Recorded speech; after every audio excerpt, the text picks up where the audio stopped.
Good evening छात्रों। मैं आपका व्यवसाय शिक्षक दीपक सिंह, और स्क्रीन से मैं आपको सीपी दिखाना चाह रहा था कि आपके लिए प्लेलिस्ट में मैंने बना के जो रखे हैं पेपर्स पुराने पिछले साल वाले 22-23 वाले, लगभग वैसे ही क्वेश्चंस आपको आएंगे। सामान्य आधारित विषय और इलेक्ट्रॉनिक्स, रेडियो, टीवी कह लीजिए। तो उसके में इसलिए मैं आपको दिखाना चाह रहा था कि आप यूट्यूब में आराम से, और अगर आप सॉरी, ये तो यूट्यूब में आपका, यहाँ से आप देखिए नीचे से खोल लीजिए तो ये आएगा दीपक लक्स करके। मैं नाम रखता हूँ। लक्स जो है प्रकाश की तीव्रता की इकाई है, आप सब जानते हैं।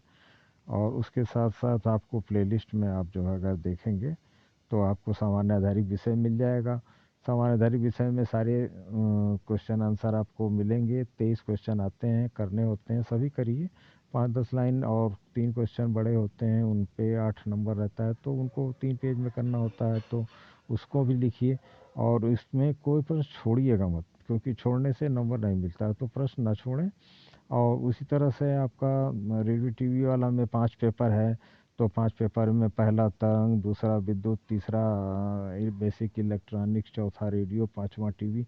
तो ये आपका पांचों पेपर आपका एक तरह से ये भी आपका 60 नंबर का है, पासिंग 60-60 नंबर का, 300 नंबर का। तो 4-3 700 नंबर के ये पेपर होते हैं आपके। तो ये आपको देने होंगे। आपको आप टाइम टेबल मिल ही चुका है, सारी चीज़ें हैं। और ये वीडियो मैं इसलिए दे रहा था कि सामान्य आधारित विषय लगभग सभी छात्रों का होता है, चाहे वो इलेक्ट्रॉनिक्स का हो या टेक्सटाइल का हो या टाइपिंग का हो या कोई भी विधा का हो, ऑटोमोबाइल का हो। तो उसके लिए सामान्य आधारित विषय ये इम्पॉर्टेंट है, आप उनको ज़रूर फॉरवर्ड कर दीजिएगा। इसके अंदर मैं 2018 से आपको अच्छे वीडियोस तो मत कहिए, क्योंकि मेरे पास कोई स्टूडियो तो है नहीं, लेकिन फिर भी जहाँ तक कोशिश करके मैं अच्छा बनाने की कोशिश किया हूँ। आपको आवाज़ से मतलब है, टॉपिक मिल जाएगा। तो आजकल तो चैट जीपीटी वगैरह है, तो इसको आराम से डाउनलोड करके इससे आप क्वेश्चन आंसर कर सकते हैं। तो सामान आधारित विषय में कम से कम कंटेंट्स आपको मिल जाएंगे, और पिछले साल का पेपर रिपीट होगा, उम्मीद करिए आप। उसमें करीब 60% 70%, तो आप उसको फिर से एक बार थोड़ा देख लीजिए ध्यान से।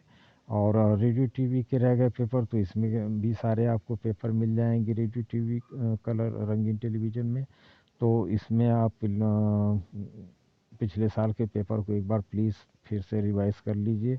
फेल होने की गुंजाइश तो नहीं है खैर किसी तरह से, और क्योंकि हर क्वेश्चन को आपको अटेम्प्ट करना ही करना है। और उसके बाद आपको अपने कॉलेज के बारे में, व्यावसायिक शिक्षा को, और साथ ही साथ एनसीसी छात्र करते हैं, इसमें इंटरेस्ट रहता है, तो इसलिए भी एक ये प्लेलिस्ट मैंने आपको बना दिया था 2018 वगैरह में। तो ये सोच के नहीं था कि कोरोना आएगा, लेकिन ये सोच के ज़रूर बनाया था कि आपको मैं थोड़ा घर पे और थोड़ा क्लास में, दोनों में पढ़ा लूँगा। मान लीजिए कभी बीमार पड़ गया, कभी वो हो गया, तो वीडियो से भी हम लोग पढ़ सकते हैं। ऐसा एक 18 में सोच थी छोटी सी। कोरोना तो खैर बाद में आया। तो आज भी आप लोगों का सपोर्ट में जो भी हैं मेरे पास, भाई ज़्यादा छात्र नहीं, लेकिन जो भी 10-20 छात्र हैं वो बढ़िया से हैं, और वो चूज जॉब या मालिक भी बनते हैं, नौकर भी बनते हैं। इस व्यवसाय शिक्षा में तो यही है, या तो आप मालिक बने या तो नौकर बने, या तो दुकान खोलिए या तो नौकरी करिए उसी की। और इसी सामान्य आधारित विषय को पढ़ के, सामान्य आधारित विषय को पढ़ के ही आप नौकरी भी कर सकते हैं, और अपनी दुकान भी खोल सकते हैं, चला सकते हैं, प्रोजेक्ट लगा सकते हैं, बड़ा से बड़ा काम से कर सकते हैं। 10 लाख का, 20 लाख का, जितना बड़ा चाहे उतना प्रोजेक्ट लगा सकते हैं। इसके अंदर पूरी विधा है, सारी चीज़ें हैं, आपको मैंने वीडियो में भी दे रखा है। और आप इसको लेके चैट जीपीटी से, कंटेंट से आप बना सकते हैं, खोज सकते हैं। और इलेक्ट्रॉनिक्स का तो बेसिक ज्ञान तो रहना ही चाहिए। मान लीजिए एक स्किल है आपके हाथ में, ये स्किल आपके पास रहेगी, तो इससे आप जो है आप एलईडी बल्ब की दुकान भी खोल सकते हैं, और साथ ही साथ सामान रख के बेच सकते हैं। बहुत सी चीज़ें आप जान सकते हैं, मैं तो छोटा सा एग्जाम्पल दे रहा हूँ। तो इसके अंदर आप बाकी यही सब चीज़ें हैं। और बाकी आप मान लीजिए जो भी चीज़ हैं, लक्ष्य आर एच आपको समझ में आता है तो देखिए, नहीं समझ में आता है मत देखिए। ये फिजिक्स का टॉपिक ज़रूर देखिए, क्योंकि फिजिक्स जो है कहीं ना कहीं जो है हमें व्यवसाय इलेक्ट्रॉनिक्स से जोड़ती है। तो बिना फिजिक्स के इलेक्ट्रॉनिक्स नहीं हो सकता। तो फिजिक्स को थोड़ा सा हाई स्कूल की आप अपनी ठीक रखिए, हाई स्कूल तक अपना साइंस फिजिक्स का कम से कम अच्छा रखिए, जिससे कि आपको समझ में आए। उसके लिए आप उदाहरण के तौर पर लक्ष्य माने जान लीजिए, विलेजर्स एंड ग्रामीण विकास ग्राम में कैसे होता है, और एनसीसी तो आपका अपना विषय है। यही मेरे प्लेलिस्ट हैं, और ये पुराने समय से हैं छात्रों, आपके लिए हैं। और मैं जानता हूँ कि ये चीज़ें करीब 1000 घंटे, पता नहीं कितने घंटे होता है, नहीं हो पाएगा, लेकिन इसमें यूट्यूब्स के ऐड चलते हैं, तो करीब बहुत दिन से ऐड चल रहे हैं, अभी भी चलते हैं, कहीं भी खोलेंगे कोई तो चलेगा ऐड। तो मैनी मैनी थैंक्स आपको सुनने के लिए, और प्लेलिस्ट से आप देख के पास हो सकते हैं। कोई क्वेश्चन हो तो आप लिख के भेजें कमेंट में, मैं उत्तर पूरी तरह से देता रहता हूँ। ये हर ज़िले में एक सरकारी या अर्ध सरकारी कॉलेज में करीब 10-15 कॉलेजों में ज़रूर है ये व्यवसायिक शिक्षा, और सन 94 से तो मैं ही पढ़ा रहा हूँ। तो 94 से पहले से ये करीब 1989-90 से चल रही है। सरकारी स्कूलों में पहले हुआ, फिर ये अर्ध सरकारी में हुआ, तो हर ज़िले में ये है। तो वहाँ पे कहीं इलेक्ट्रॉनिक्स होगा, कहीं ऑटोमोबाइल एक साथ होगा, कहीं टेक्सटाइल होगा, कहीं परिधान संरचना होगी, कहीं खाद्य होगा।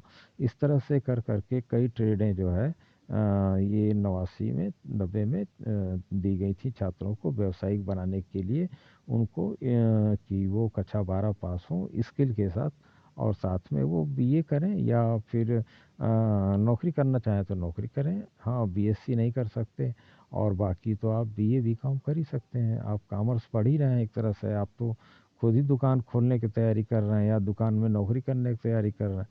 तो आप एक तरह से तो आधे, एक तरह से साइंस भी, आप फिजिक्स आपको जानना चाहिए अगर आप इलेक्ट्रॉनिक्स में हैं तो।